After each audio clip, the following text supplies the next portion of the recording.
The strangest part of this entire situation is how openly the invitation was made. Almost casually, almost arrogantly. You guys offered her a bag to come join you.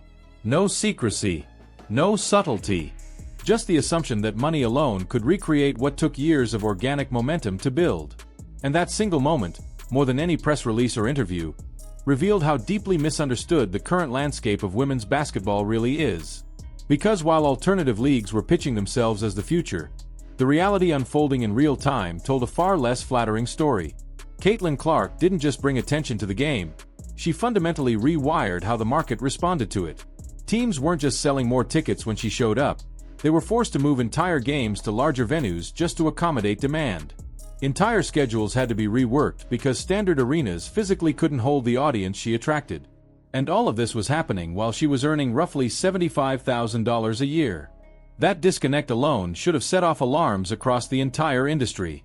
Everyone says they want to be part of change, but very few people understand what actually causes it.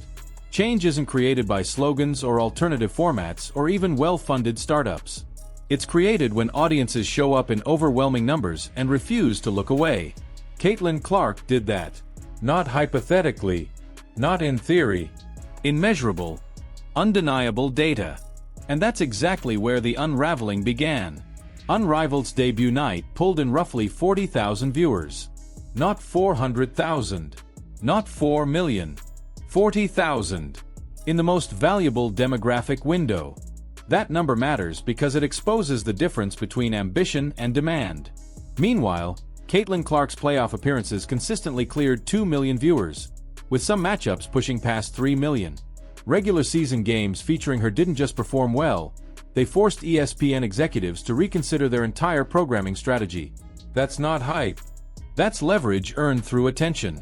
Yet somehow, those numbers were brushed aside. Napheesa Collier stepped in front of cameras and confidently declared that her league had cracked the code for sustainable women's basketball. That Unrivaled had figured out what the WNBA couldn't after decades. The confidence was striking. The timing was catastrophic. Because when the viewership data arrived, it didn't just contradict her claims, it demolished them.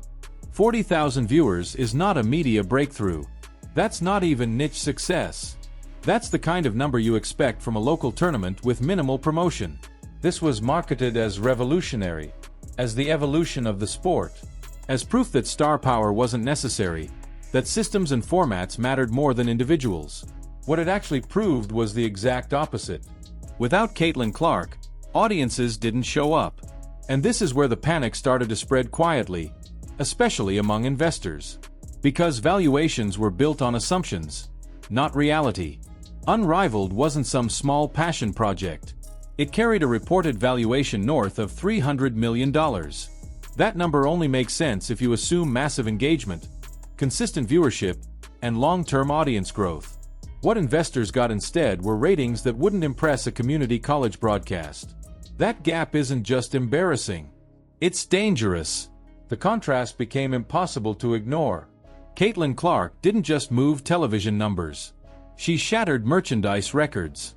Fever ticket prices spiked everywhere they traveled. Arenas sold out not just in Indiana, but nationwide. Sponsors didn't just show interest, they wrote bigger checks. Media coverage didn't stay confined to sports networks, it spilled into mainstream culture. Young players across the country started copying her shot, wearing her number, and modeling their games after her. That's what real star power looks like. It doesn't need explanation. It announces itself. Unrivaled, despite polished production and recognizable talent, couldn't generate that same pull. Social media told the same story as television. Caitlin Clark's games dominated timelines. Clips went viral instantly. Entire accounts popped up just to analyze her performances. Discussions felt organic because people genuinely cared. Unrivaled's presence, by comparison, felt manufactured. Paid promotion couldn't create conversation.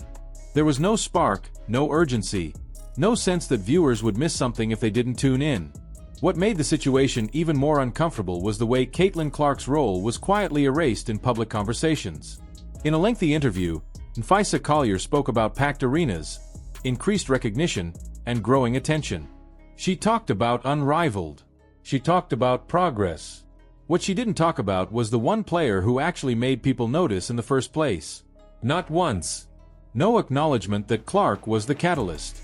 No recognition that the newfound visibility had a clear origin.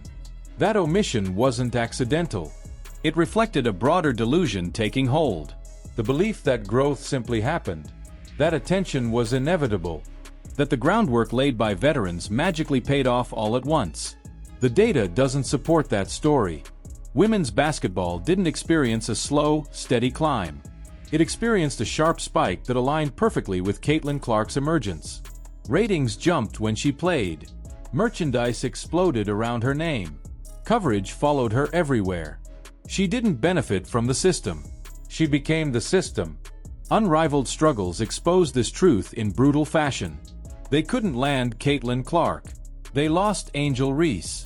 Sabrina Ionescu opted out of returning. Aya Wilson declined to participate. These aren't minor names. These are the players who actually influence viewer behavior. A league that can't attract or retain its biggest draws isn't sustainable, no matter how clever the format looks on paper. Even the cost-cutting arguments fell apart under scrutiny. Yes, Unrivaled reduced expenses by playing in a single location. Yes, they limited travel. But lower overhead means nothing when revenue barely exists. Sustainability isn't about spending less than you hoped. It's about earning enough to justify existing at all. Losing money efficiently is still losing money. The conflict of interest only made things worse. Collier served as vice president of the Players' Union while simultaneously operating a competing league. She was involved in negotiations meant to strengthen the WNBA while publicly criticizing its leadership and promoting an alternative product. That contradiction weakened the union's position and confused the message players were trying to send. You can't demand respect from an organization you're publicly undermining while pitching investors on its replacement. Fans noticed. And they didn't stay quiet. Online conversations flooded. With receipts. Attendance numbers before and after Clark. Ratings comparisons. Merchandise data.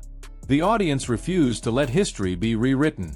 They made it clear who they believed was driving the sport forward. And it wasn't the people dismissing star power. It was the players embracing it. This entire ratings collapse forced an uncomfortable reckoning. You can't build the future of women's basketball by pretending the present doesn't matter. You can't bypass the one figure who actually commands attention and expect audiences to follow. 40,000 versus 3 million isn't a rounding error. It's the difference between relevance and obscurity.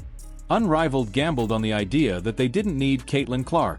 They assumed the audience would show up anyway. The results made the answer painfully clear. And as this story continues to unfold, the consequences of that miscalculation are only just beginning. If you want to keep following how this all plays out,